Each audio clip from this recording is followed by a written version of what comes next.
Hey everybody, it's Mike Nelson with efficientlending.net. Thanks so much for stopping by my blog. Can't tell how much I appreciate it when people stop by and check out my online content. Know you're busy, so certainly appreciate the time you're spending with me. Hey, we had a great couple weeks in Florida. Did a little bit of vacationing in Anna Maria, AMI, southwest of Tampa, and stayed there for a couple weeks. I actually worked about a week and a half or so as well. And pretty excited. We're heading back out the end part of this week to do some follow-on from some meetings we had a couple weeks ago. So pretty excited about that.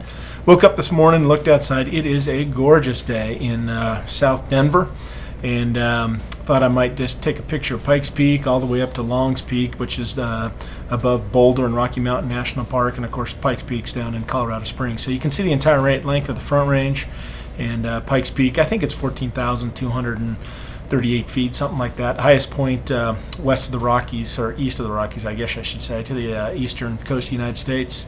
And interesting, America the Beautiful was inspired by a Colorado College professor who had hiked to the top of it and looked out on the Purple Mountains. So we're excited for a great finish to 2017. We'll be in Florida and California 2 or 3 more times throughout this year, and then obviously working in Colorado as well.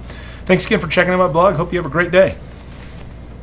So the topic for today is warrantable condos, which is candidly a really important topic, and I think there's a lot of misunderstanding about the issue of warrantability on condos, co-ops, and basically other projects. The idea for this topic came up about 2-3 weeks ago, right before we went to Florida. I was talking to an agent and working with a buyer, and they closed the deal, and I received the purchase contract. So I was reviewing it with the real estate agent, and first words out of my mouth on all condo purchase contracts are basically, is the condo warrantable? And the real estate agent said back to me, well, I don't really think it matters because it's going to be a conforming conventional loan. And no disrespect to the agent at all, and I'm so glad we were able to have the conversation, but the issue of warrantability is central to conforming to Fannie and Freddie guidelines. So candidly, I've had that response almost every time I'm talking to buyers and sellers and agents, especially listing agents, on the issue of warrantability.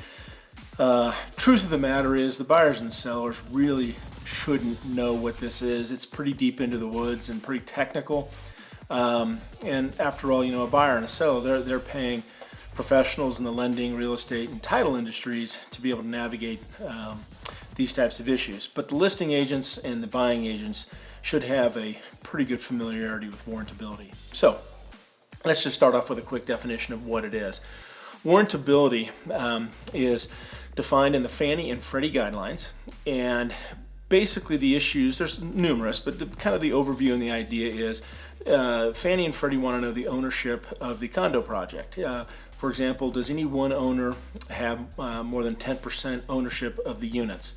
Reason for that is pretty obvious. If one owner owned more than 10% of the condominium, then they have the ability with that ownership position to put the valuations, other attributes of the condo at risk, and then therefore the loan is more risky. So Fannie's pretty concerned about that. Other issues are, let's say, how many owners in the units are late on their HOA dues. Is there any litigation from any of the owner of the units regarding, structural and issues on the condominium? So those are some of the attributes of the warrantability issue for Fannie and Freddie. Now, let me just quickly go over kind of the process of what happens and why this issue of warrantability outside of what I just mentioned is so important.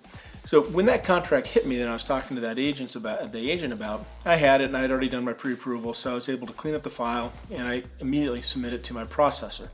Well, one of the first things that a processor will do when a condominium is involved is they will send a condo questionnaire, and a condo questionnaire is found on the Fannie and Freddie website, and they either use a short or a long form questionnaire, and that just depends on the findings in the desktop underwriter, DU, or LP, loan prospector, for Freddie. We send that questionnaire off to the HOA. The HOA fills it out. Now, here's an important part. HOAs are notoriously slow on filling out condo questionnaires.